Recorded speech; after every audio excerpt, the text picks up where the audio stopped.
Hello, welcome to Topper Machine. I'm Josh Topper. Today is our follow-up video of moving out the Monarch Lathe. There were a lot of great questions on the comment section, and I picked out the most common and best ones to kind of address for you. So if you're not into the talking, just walk away now. But there's a lot of good information that was asked for, and we're going to go ahead and try to get to them as quickly as possible. So the first few questions were mostly about machinery moving, about the videos, doing more videos of it, and I'll try to do a few more here and there as we move stuff around the shop. There is going to be some stuff moving. The one Bridgeport's coming over here. The planer is going over where the Bridgeports are. The other Bridgeport is leaving, so we'll do videos of that. And then another question was of the weight of the Monarch. What did it weigh? According to Monarch, it was right around 4,300 pounds. It wasn't super heavy. Actually, it was probably one of the lightest, well, with the exception of the Bridgeports, one of the lighter machines in this shop.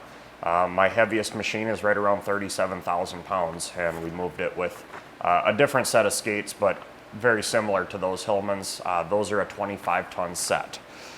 Somebody asked about steering rods. Where were my steering rods? Why didn't I use the steering rods? They clip onto the bar that was on the end of the skate, and you can turn them. They don't work in tight quarters. When you're in a tight space or got equipment you're coming in, snaking through, like this is a tight shop, those are useless because you can't turn them far enough. So those skates, when I got them from a friend of mine, I don't know if he did it or if the previous owner did it, but somebody welded on little pads on the sides for tapping with the hammer, and that has been the absolute best method I've found for steering those things. I've used the steering rods. I think they suck, just all around. So taking a hammer, a dead blow even, and just tap it over, best method, absolute best. So I had a few comments and questions on anchoring machines, anchor them to the floor. In every machine manual, it says to anchor the machine to the floor, or grout them in, or both. So anchoring is also a good way to ensure accuracy. That is why this machine was anchored. So if you had a little bit of twist, you could use the anchors and the screws to just pull that out and then true it up, and it works great. So anchoring is absolutely one of the things that's absolutely essential to, precision machines. Somebody asked why I didn't drill through the slab and then just drive the anchors through. That is why most of my machines are not anchored. The reason is there is in-floor heat in here. And even with a map, you can run the risk of drilling into one of those tubes.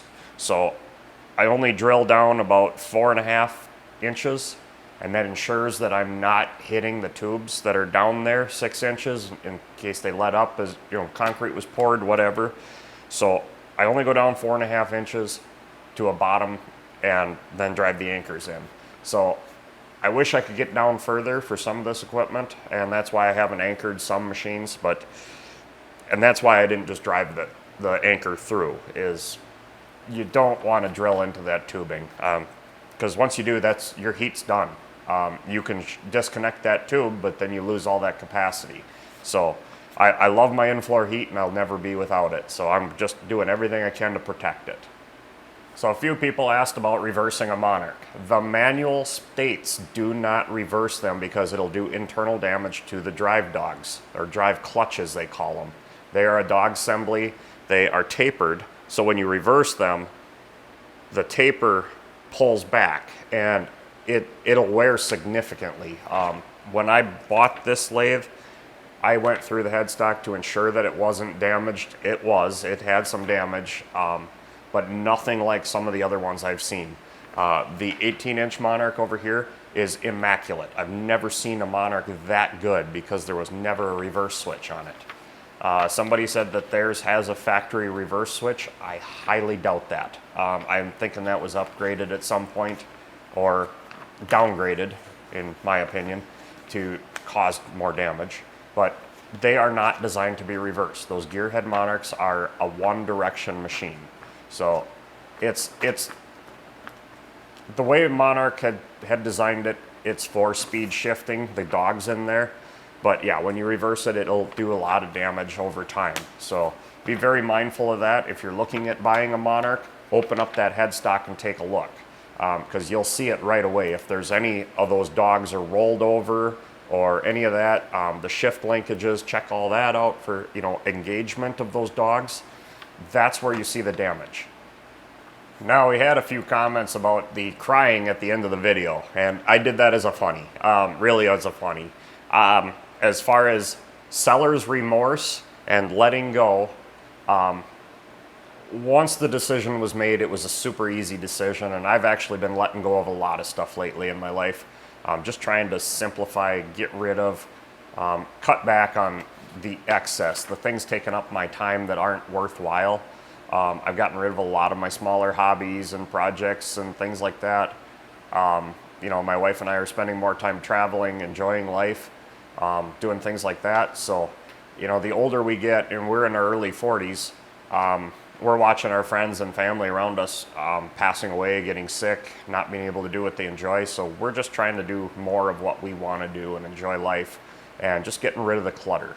So letting go of the Monarch, even though it was my very first lathe I ever bought, it was really easy. I don't regret it one bit.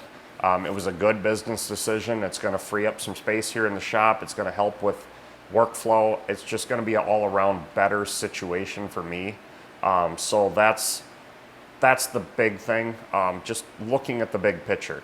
You know, a lot of guys commented how they still have their first something or other, and you know, it's good if you can keep it, but this is a business, and those decisions need to be made on that aspect of it's not being used. I can do that work over here or over there on a bigger machine that's better suited or better, you know, better condition maybe. Let it go. I don't need it anymore.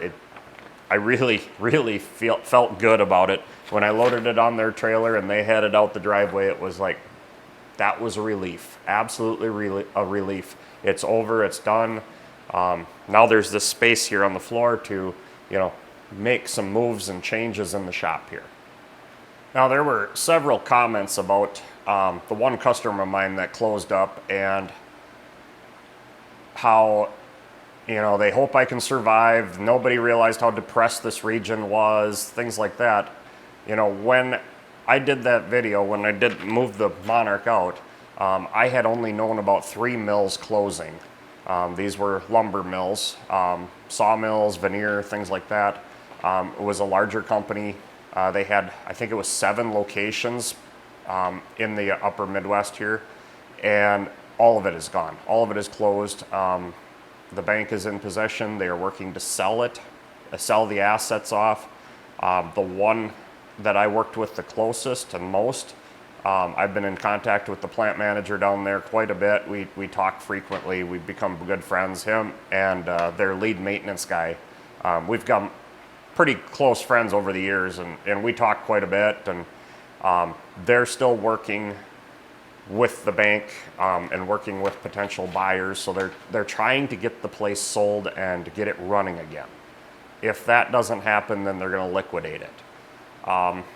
You know, it hurts. It hurts a lot to see this kind of thing happen in this region, because we already are extremely depressed. There isn't a lot of business here. You know, a lot of families were affected, a lot of loss. It was very devastating. As far as I go, at one point they were 30 to 40% of my business. The last year or so, this was all transpiring, and they were down to maybe 10, 15% of my business, so it really didn't hurt as bad. I did lose some money. There was some invoices that were not paid. Not terrible. It's business. It's the way of business. It's the world we live in. It's how it works. Places go out of business. It happens every day. But there's a lot of hope that maybe it can start back up again, so we're hopeful of that. I just last night talked to the plant manager. He said that one of the mills received an offer and they might go ahead with it. That's one I had done some work for, so that's good. I'd like to see that one back up and running. But as far as me hurting, you know, I'm the last shop in this region. There's nobody left. I've taken all the work of all the other small shops that closed up in this area, so I have enough for me. That's basically it. There really isn't a lot of work here, so I'm doing everything I can to keep moving forward and survive. We've made some extreme headway with debt relief. We've paid everything off. We are debt free. We've streamlined the operation, keeping costs at a minimum, getting different vendors for stuff to cut costs there. And a lot of that I pass the cost on to the, you know, the cost savings onto the customer as well, because, you know, they're struggling in this region also. So most of my work is very localized, because there's a major disconnect in this area. Some of the bigger cities that are, you know, 2 hours away refuse to ship up here because it's too far, even though we have a really great LTL company right local that goes to all those cities, and, you know, for $55, $60 they'll ship a pallet, you know, one way. I get a pallet $60, you know, it's not a big deal, but they think it's too far to ship here. So that's been a big struggle, but, you know, I'm not hurting at all. I'm not going out of business. I'm going to keep on trucking and keep on moving along. I have a lot of fallback plans if something goes wrong. You know, if there's an absolute collapse of the economy, I have backup plans for everything. So, you know, being in an extremely depressed region, you have to think ahead and plan ahead. And I've done all that planning. All that is in the, you know, plans are ready to be executed at a moment's notice. So one more thing that's not on my list here I want to address quick is Connor. Connor texted me this morning and said that he can no longer work. He lost his car. He has some family issues. You know, he's a great kid. I wish him all the best. He goes off to basic training in 3 weeks with the Army National Guard, so I wish him all the best. It really sucks because he was such a good kid. He knew what he was doing. He could set up the mills, the lathes. He would do the jobs. You know, he was a good welder. He really came into his own here. So I'm hopeful that, you know, when he gets out of, you know, his you know, basic training and MOS training and all that, he can come back and we can get him back here in the shop. But there was a job that I wanted him to do before he left, and that was do the shafts for the dragline crane track rollers. I had that all planned that he was going to do that. He was supposed to start that a few weeks ago, but with his family problems, he hasn't really been working much. So that's fine. He needs to spend time with his family too before he goes off for, you know, 6-8 months, whatever it's going to be. So it's sad to see him go, really sad, because he was such a good kid.